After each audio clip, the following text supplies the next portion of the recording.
Hello there guys, and welcome back to Rebuilding Histon. So I just wanted to say a couple of things before I get on with the episode today, and that's actually first off to say thank you very much to people that have subscribed to the channel in the past few days, and also the last week. I've now gone above 50 subscribers for the first time, which is absolutely fantastic. Thank you so much for the support on that. And secondly, it's an apology because it's been a while since I've been on the game. That's mainly because I've just been away over the Christmas period, just relaxing, etc. After long 4 months, etc. Without seeing family. So yeah, that's the main reason for that. So I have actually touched this game in about a week. So hopefully, if we get a little bit lucky, we might be able to end a little bit of a poor run of form that we've been on since I last played the game. But yeah, I hope you all of you guys had a good Christmas and a good New Year. Let's actually get involved in and see what we actually did off camera after the previous episode. And as you can see, we've done quite a bit of the league season here. The last time you were with me was this 2-1 win against Bedford, where we played the Craig Levine system of not playing a striker up front. That was mainly because we didn't have one. But fortunately for us, in the next game against AFC Dunstable away, Ryan Williams was back for us as a striker, so we did play a 4-5-1 system. And we managed to get a 2-0 win out of this here. Chris Hyam with the first goal after 31 minutes, then Ryan Williams after 38 minutes made it 2-0. No other goals during the game, and according to the stats there, we've pretty much dominated this match.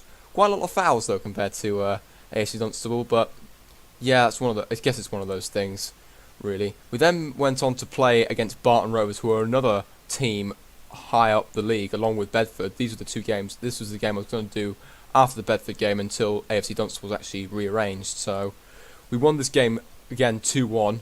Once again, like in the Bedford game, we did concede an equaliser after Labros Mikolias put us in front.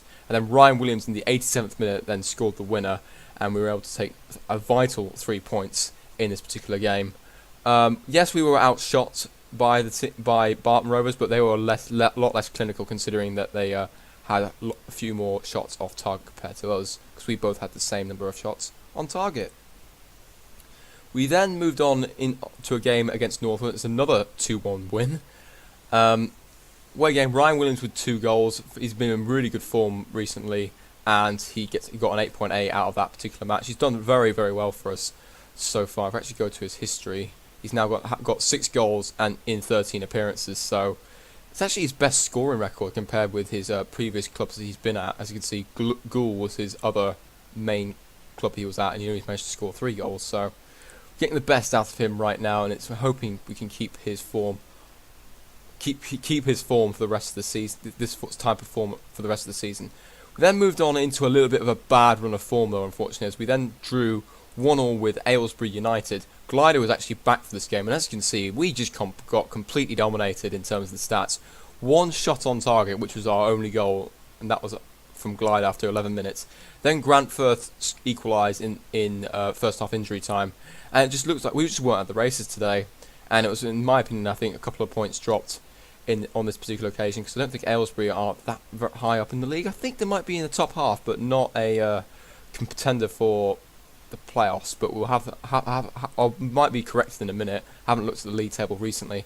And we then had another draw away at Kidlington, and this time we had to come from behind with Joe Lamb scoring for Kidlington, and then Aidan Glider equalising with 6 minutes to go. And as you can see, we did do a lot better in terms of the actual stats. But again, we're starting to be a lot less clinical when it comes to the chances we have, and we're starting to leak a lot more goals, which is what I'm not happy about. We then had a bit of a horror show at home to Royston, which was a 3-1 defeat. Simon Thomas scored after 16 minutes. We then equalised through Tom Perry, but then a goal from Scott Bridges before half time, and then a Simon Thomas penalty, which meant he scored 2 goals during the game. Scored a brace. Sorry, I messed up my words there. 18 shots, 11 on target, so they were quite dominant in terms of the amount of chances they had. A lot of fouls again in this game. 21 fouls we committed there. So it's something I might have to fix when it comes to the actual tactics itself. We may have to think about being more disciplined rather on the actual tactic itself to ensure we don't get as many yellow cards, because this might result in some big suspensions as well. if we have, I don't know, I think 15, I think it's 10 yellow cards, you get 2 games suspended or something like that. I think that's happened to me a couple of times with a couple of our players. I'm not sure if they get the yellow cards get wiped after half the season. You just gonna have to let me know in the comments. We then bounced back with a 2-1 win over Fleet, who are near the bottom of the league. But once again, it's not really convincing. Yes, we took a 2-0 lead through Glider with 2 goals in the first half. Again, 17 shots, 11 on target, so it looks like we deserved to win the game. Danny O'Sullivan then got sent off for them before half-time. And I thought, oh, we should have a field day here. Charlie Sanders, though, made it a lot more nerve-wracking compared to what it should have been. And I was a bit unhappy with the performance with regards to how many shots we've had and the amount on target, and we weren't able to score more than 2 goals, and the fact that it was just only 2-1 against the team at the bottom. We then had a crazy 4-4 draw away at Ashford Middlesex, which is the last league game before the game that we're going to be doing today. As you can see right now, Ben Maud, we conceded, well, we went behind 3 times in that game. Both times, the first and second time we equalised, we then conceded a minute afterwards. As you can see, Ben Maud took the lead for Ashford Middlesex. Glider then equalised, and Jake Hall, after 1 minute, then made it 2-1. Williams, oh, hang on a minute. No, hang on a minute. I've messed up again. No, I haven't, actually. Glider then equalised that to make it 2-2. I was right initially there. 2-2 was after Glider scored his second. Then Max Herbert, after another minute, made it 3-2. Williams then equalised 4 minutes later. And then 3 minutes later, Michaelias put us in the lead for the first time in the game.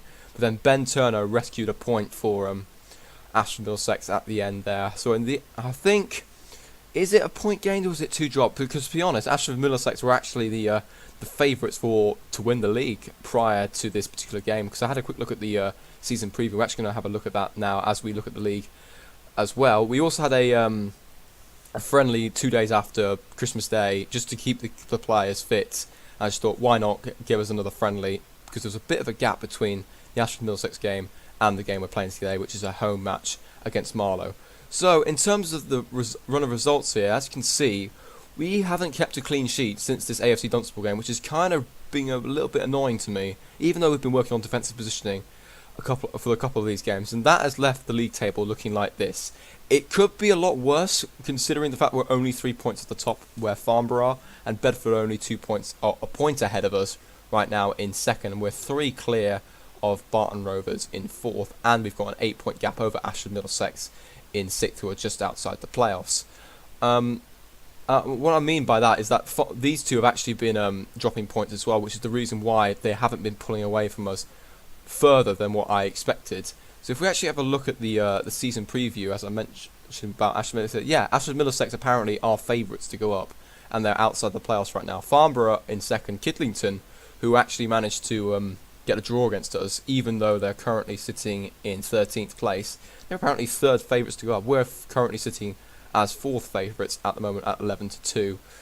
We'll just have to wait and see if we can we maintain our playoff position. I think that's probably what I'm aiming for secretly. Obviously, I want to try and hopefully get up automatically if that's possible, but I think it's probably going to be playoffs realistically, considering Farnborough's squad depth and the fact I don't think we're going to be able to not drop any more points throughout the season. Well, I think we will drop points later on through the season. We're now into beyond the halfway point of the year, and hopefully we can get off this bad run of form in this game today and round off the end 2016 with a win at Marlow, who are currently sitting in 12th place at the moment. They were actually I think they had a pretty good start to the season, but I can't remember off the top of my head. You guys are going to have to correct me in the comments. Let's have a quick look at the team we're going to be playing today. So Conroy Owen, Matty Harper, Luke Harding, Alex Ingram's actually been suspended for a couple of games, which has not been the ideal scenario. As you can see right there, he's got less appearances than Luke Harding. Carrillo at left back. If we actually do a quick pick and see if that makes any difference. As you can see, we've now gone back to 2 strikers up front. Now that we've got everyone's now back fit with Glider and Perry, which is absolutely amazing, considering what the situation we were in the previous episode with absolutely no strikers. It's saying it's going to play Callum Flew at deep line playmaker. Do I really want to do that?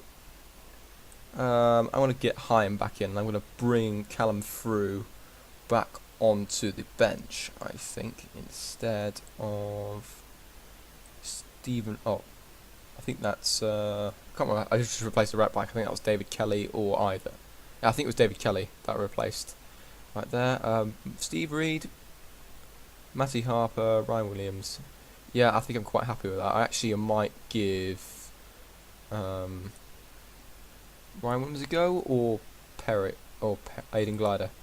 I'm gonna give Glider the go. This is ideally the strongest team that can field out there. I think Bexfield is probably the weakest one out of the whole team. But at the moment we're trying to give him a little bit more fitness, and also I've made a promise to him to give him a bit more first team football. And he's also on a non-contract, so he's a little bit cheaper to actually play. So let's hope, with despite Perry and Bexfield having a poor match sharpness, we'll be able to get back to winning ways there, and hopefully we can actually keep a clean sheet, because that would be ideal. Let's have a quick look and see what the best options are. Yes, we're going to definitely close down their two strikers, as we always do. This seems to be the my standard thing that I like to do. Just show onto the weaker foot the midfield right, midfield left, to make sure the crosses don't come in as easily. Let's get back off this bad run here.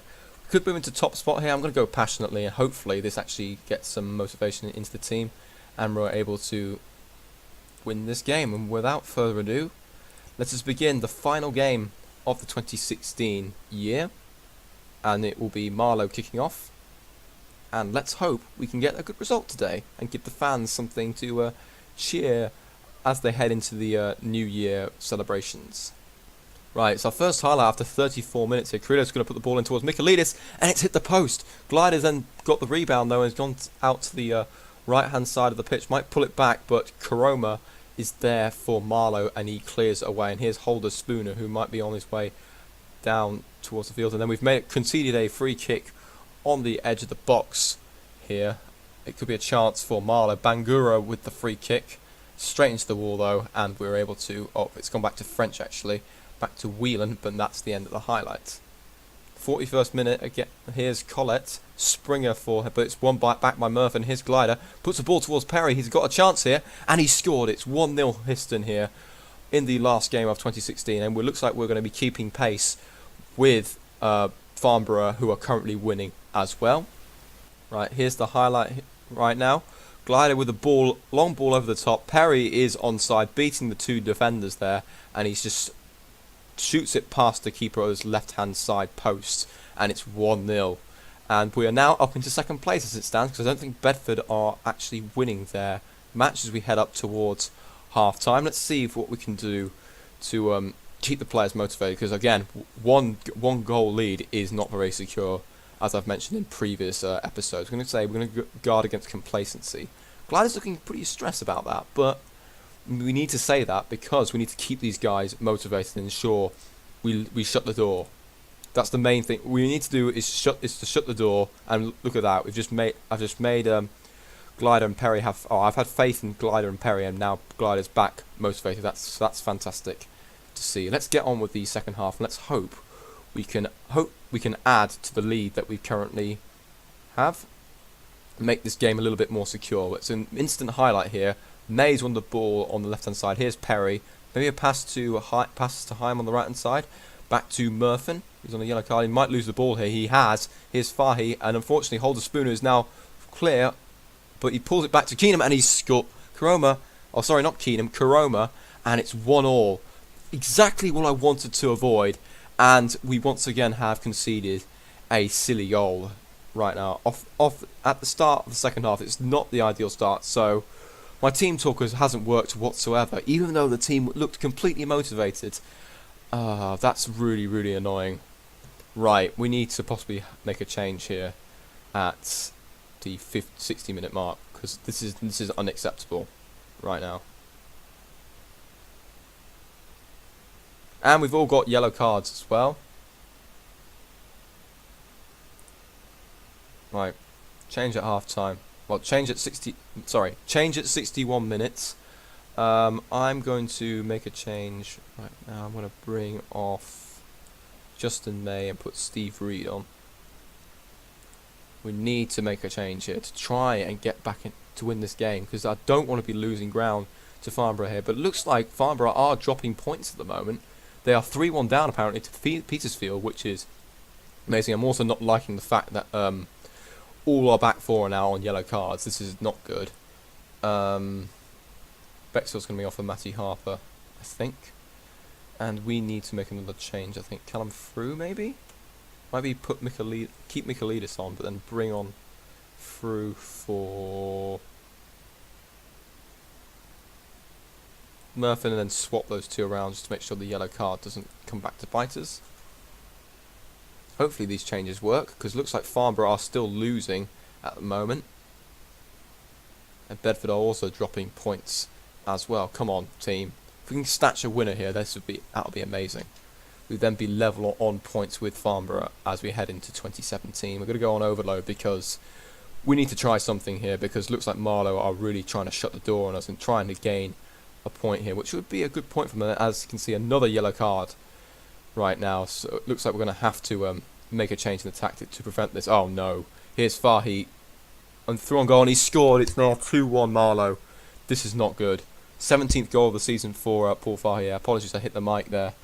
And we're now going to be... Oh, that's really, really frustrating. Again, it's a ball over the top, and we can't do anything about it. And it's just 2-1. We're not losing ground at the moment, but this is it's quite a frustrating thing to happen. But it looks like we've got an instant highlight here. We might be able to score straight away. Perry's lost the ball though, and here's Spencer cleared the way. Harding's now going back to the goalkeeper, but he's cleared it straight to the French there, but we've managed to win it back. Frew puts the ball through towards Perry. Could be a second goal here, but it's saved by Denton, and Springer clears it for Marlow. And we have been frustrated by Marlow here today. It looks like it's more of a smash and grab. Here's Frew out to Ingram. Left hand side. Ball in towards Glider, but it's headed away. Doyle, who loses out. Oh, Frew lost out there, and Holder Spooner's through on goal. It looks like it's going to be another goal, but saved by Conor Owen. It could have been an absolute disaster there. And the clear-cut chances are now 2 each. So it doesn't look like it's going to be a Leluja mugging off here.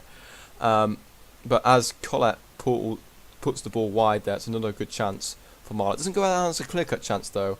And we looks like we're going to be losing this game here. Unless something happens in the next 30 seconds, we need to do something here. Here's Hyam. I should have probably changed the tactic here, but Harper could have put the ball in, but it's gone straight into the gloves of Denton, and he's just going to waste the last couple of seconds.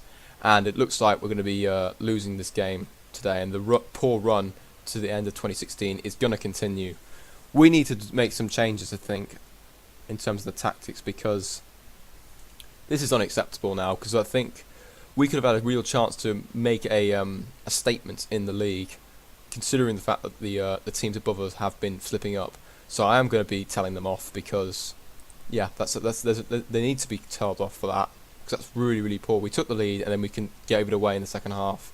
First half we were fantastic. Yes, we only had one chance, but we scored it, and yeah, and in the second half we just let them back into the game. Simple as that. And looks like though Bedford drew 0-0 with Beaconsfield, and Farnborough did lose 3-2 to Petersfield, which is kind of lucky for us, which means we're still only 3 points behind Farnborough. Now AFC Kempston are only 2 points behind us in 4th, so that top 5 is getting ever closer here, and we don't really want to be in a real dogfight here for the playoffs positions. Even though it probably will be a playoff spot that we end up with, I kind of want to make that secure. Okay, so now let's decide what game we should do next. I'm actually quite tempted to do this AFC Kempston game away, because of the fact that they are just behind us in the league. It would give us up until mean that the whole of January will be finished. So it most likely will mean that I've done all my transfers off camera, but there may not be even any transfers, considering the fact that we don't really have any wage budget left. But we'll have to wait. You have to wait and see on that. We may end up doing some transfers. I also scheduled a home friendly against Kings Lynn Reserves, because we've got a bit of a gap between the Beaconsfield game away and the Potters home game against Potters Bar. I just wanted to keep the players fit, and that's why we've got that game in place. So I'm going to do the AFC Kempston game away from home for the next episode. That's a good chunk of the season. I think we might be able to get the Bedford and Barton Rovers as a double live com, and maybe the last game of the season away at Royston as another episode as well.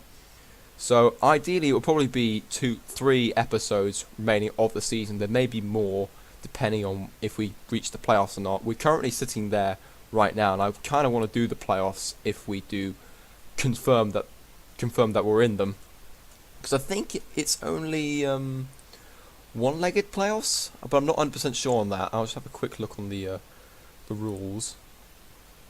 Team players qualify for promotion playoff, but what does that mean? Is there a way of seeing that? Stages. No, it doesn't look like you can see that at the moment. So we're going to have to wait until we actually get to the playoffs themselves before we actually see what we're going to do with regards to the next couple of videos. But the next few videos will definitely be back in the league. So AFC Kempston will be next. Then we will do a possible double live con with Bedford and Barton Rovers, and then whatever comes afterwards. Might do Royston away, depending on what happens overall in the league. But we need to make some changes here, because this is not acceptable, the run we've been on. We've only picked up a 1 win in 6 league games, and that, in my opinion, isn't good enough for a top 5 finish. So hopefully we can make some changes and we can get back to winning ways off camera. Hope you guys enjoyed this episode. Apologies again for the delay on this episode. If you did like it, please leave a like, comment and subscribe. Also comment to see if there's anything I can do to improve the overall series. And I'll see you for the next episode, which will be the away match at AFC Kempston. So until then, see you later.